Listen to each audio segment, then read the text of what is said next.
before entering upon any great or important undertaking, we should always invoke the aid of deity. Brother Chaplain. Almighty and most worshipful Father, as it hath pleased thee to take from us one dear to our hearts, we beseech thee to bless and sanctify this dispensation to thy providence. Inspire our hearts with wisdom from on high, that we may glorify thee in all of our ways. And when our toils on earth shall have ended, may we be raised to the enjoyment of that fadeless life and immortal life in that kingdom where faith and hope shall end. And then, O righteous Father, shall be the glory forever. Amen. So long to thee. Jesus, keep me.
For those who may not be familiar with our order, I wish to explain to you that from time immemorial, it has been the custom in the fraternity of free and accepted Masons, at the request of a brother, to perform the last sad rites over his remains. In conformity to that usage, we have assembled in the character of Masons to offer this final tribute of our affection to our departed brother, thereby demonstrating the sincerity of the esteem we have for him and the steady attachments to the principles of the fraternity. Brethren, we are called upon by the imperious mandate of the dread messenger, death, from whose free entrance within the circle of our fraternity, the barred doors or the tireless weapon offer no impediment to mourn the loss of our departed brother. We have assembled as Masons here among the habitations of the dead, where solemn silence reigns supreme, disturbed only by the gentle breezes which are wafted to these sleeping ones, who repose so sweetly that they heed it not. And they, having finished their labors here on earth, have found a common resting place. We have assembled once again to deposit in this narrow house all that remains of one who was near and dear to us by fraternal ties. He who now lies before us, wrapped in an unbroken slumber, was our brother. And our presence here is evidence that we loved him and remember him as scenes the world knows not thereof. While we deplore the loss of our beloved companion and pay this last fraternal tribute to his memory, let us not forget that we too must suffer a similar fate. And mortal bodies now so strong and vigorous must ere long, like his, become tenants of our Mother Earth. And our spirits too, like his, return to God who gave them existence. Let us then, my brethren, lay him reverently beneath her friendly circle and consign him to the grave. to that peaceful slumber which precedes the resurrection.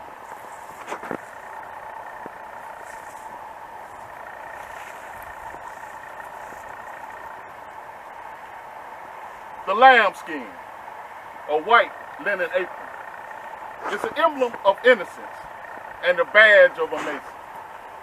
More ancient than the golden fleece or Roman eagle, and when worthily worn, more honorable than the star and garter. This emblem I place on the grave of our beloved.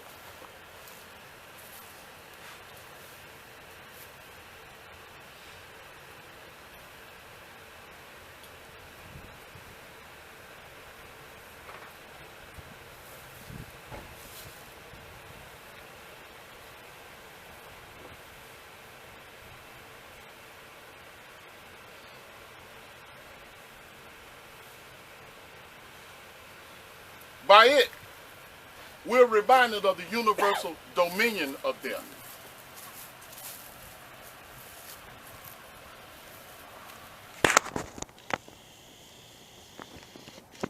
This evergreen, which once marked the temporary resting place of our illustrious dead, is an emblem of our faith in the immortality of the soul. By it, we're reminded that there is an immortal part within us that shall survive the grave and which will never, never, never die. This too, I deposit in the grave of our beloved with the exclamation, "Alas, my brother."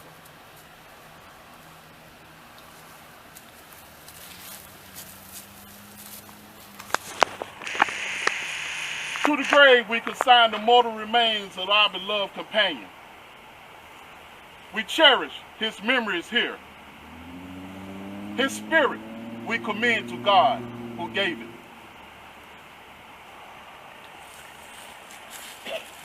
Inasmuch as it has pleased Almighty God and his inscrutable providence to take the soul of our beloved companion, we consign him to the grave.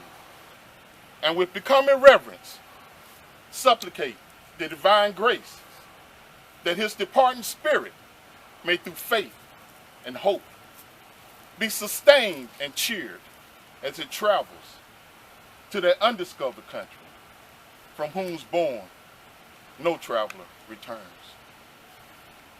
To the son, family, and relatives who are most heart-stricken by this loss we have all sustained, we can only offer you in kindness our feeble assistance and deeply sympathize with you during this time of your bereavement. But we can assure you that he who doeth all things well will look down with infinite compassion upon these grief-stricken ones during the hours of their desolation, and that the great giver of all good will fold his arms of love and protection around those who put their trust in him, enabling them to say with the psalmist, "The Lord is my shepherd, I shall not want. He maketh me to lie down in green pastures. He leadeth me beside the still waters. He restoreth my soul. He leadeth me in the path of righteousness for his name's sake. Yea, though I walk through the valley of the shadow of death, I will fear no evil, for thou art with me. Thy rod and thy staff, they comfort me. Thou preparest a table before me in the presence of my enemies. Thou anointest my head with oil. My cup runneth over. Surely goodness and mercy shall follow me all the days of my life, and I will dwell in the house of the Lord forever. Brother Chapel. Gracious Father, we once again just pause. Thank you for the life of Brother James, Big Al, Chalmers. Thank you for a role model here, a son to look up to, as for having a brother within the order that we can look up to. And we ask that you just continue to be with the family during this hour of bereavement. Comfort them, Lord.